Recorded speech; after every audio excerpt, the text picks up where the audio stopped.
Vivo সাবব্যান্ড IQ এবার release করতে যাচ্ছে best gaming smartphone IQ Z9X। ফোনটা লঞ্চ হবে 16 মে ইন্ডিয়াতে। এটা এমন এক স্মার্টফোন যেটা দামে সস্তা বাট পারফরমেন্স হবে ফ্ল্যাগশিপ ফোনের মতো। এর পাশাপাশি ফোনটাতে থাকবে 6000 mAh এর হিউজ ব্যাটারি, সাথে আবার থাকবে ফাস্ট চার্জার। সব মিলিয়ে ভালো লাগার মতো একটা ফোন লঞ্চ করতে যাচ্ছে আইকিউ। সো আজকের ভিডিওতে আপনারা জানতে পারবেন এই ফোনের বেসিক কনফিগারেশন, এক্সপেক্টেড প্রাইস এবং বাংলাদেশে এই ফোনটা কবে আসবে।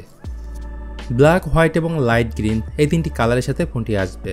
এর ব্যাক প্যানেলটা পলিকার্বনেট প্লাস্টিকের তৈরি, আর রিয়ার প্যানেলে এক ধরনের টেক্সচার ইউজ করা হয়েছে যেটা দেখতে ভালো লাগছে। যেহেতু এতে 6000 mAh এর ব্যাটারি আছে তাই ফোনটা কিছুটা বাল্কি মনে হবে।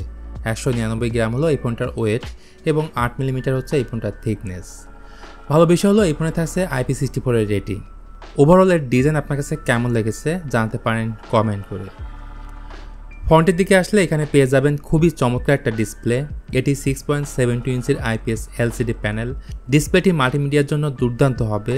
এতে 1000 নিটস পিক ব্রাইটনেস এবং 120 হার্টজের ফাস্ট রিফ্রেশ রেট রয়েছে। এছাড়া এই ফোনটার PPI হলো 393। ডিসপ্লের পরে যদি আমরা কথা বলি এই ফোনটার পারফরমেন্স নিয়ে, এটা হচ্ছে এই ফোনের সব থেকে হাইলাইট ফিচার এবং যে কারণে মূলত এই ফোনটা অনেকেই কিনবেন। এখানে ব্যবহার করা হয়েছে Qualcomm Snapdragon 6 Gen 1, যা মূলত 4nm এর একটা প্রসেসর এবং এটার আন্তঃস্কোর পাওয়া গেছে 5,61,000-এর মতো। ফোনটাতে র্যাম থাকবে 8GB plus 8GB virtual memory এবং 256GB হচ্ছে ইনবিল্ট মেমোরি।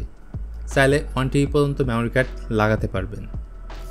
যাই হোক, এই ফোন রান করবে FuntasOS 14 বেসড অন Android 14 এর উপর। আর আইকিউ অফিসিয়ালি কনফার্ম করছে তাদের এই ফোনে থাকবে 2 বছরের অ্যান্ড্রয়েড আপডেট এবং 3 বছরের সিকিউরিটি আপডেট। সুতরাং কম বাজেটের মধ্যে যারা গেমিং করবেন তাদের জন্য পারফেক্ট চয়েস হবে আইকিউ Z9X। কারণ প্রথমত পারফরমেন্সে কোনো ড্রপ করবে না এবং ব্যাটারি ব্যাকআপ বেশি থাকায় লম্বা সময় গেম খেলতে পারবেন। এবার তাহলে আসা যাক এই ফোনের ক্যামেরাতে।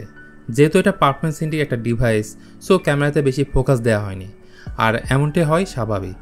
পেছনে আছে দুইটা ক্যামেরা, যার মধ্যে প্রাইমারি ক্যামেরাটা 50 মেগাপিক্সেলের, সাথে থাকছে 2 মেগাপিক্সেলের একটি ডেপথ সেন্সর, আর সামনের দিকে থাকছে 8 মেগাপিক্সেলের একটি সেলফি ক্যামেরা। তো মেইন ক্যামেরায় ওএস না থাকলেও থাকছে EIS, বাকি থাকছে ব্যাটারি। এই ফোনে থাকছে 6000 mAh এর একটা বিশাল ব্যাটারি, যা 45 ওয়াট ফাস্ট চার্জিং সাপোর্ট করে। এর পাশাপাশি এই ফোনে থাকছে ডুয়েল স্টেরিও স্পিকার। প্রাইস নিয়ে বললে এই ফোনটার এক্সপেক্টেড প্রাইস ইন্ডিয়ান রুপিতে 13,000, সেই হিসাবে বাংলাদেশে আসলে ধরে রাখেন 20,000 বা তার থেকে একটু বেশি হবে। ওভারঅল ক্যালকুলেশন করলে দেখা যাচ্ছে যারা মূলত গেম খেলার জন্য কম বাজেটে ভালো ফোন চাচ্ছেন তারা চাইলে এই ফোনটার জন্য ওয়েট করতে পারেন। অপরদিকে আপনার ক্যামেরা যদি বেশি ইম্পর্টেন্ট হয় সেক্ষেত্রে আমার মনে হয় এই ফোনটা না কেনাই বেটার হবে। তো আজকে ভিডিওটা তাহলে এই পর্যন্তই। দেখা হবে খুব তাড়াতাড়ি অন্য কোনো ভিডিও নিয়ে। সে পর্যন্ত আপনারা সবাই ভালো থাকবেন, সুস্থ থাকবেন। আল্লাহ হাফেজ।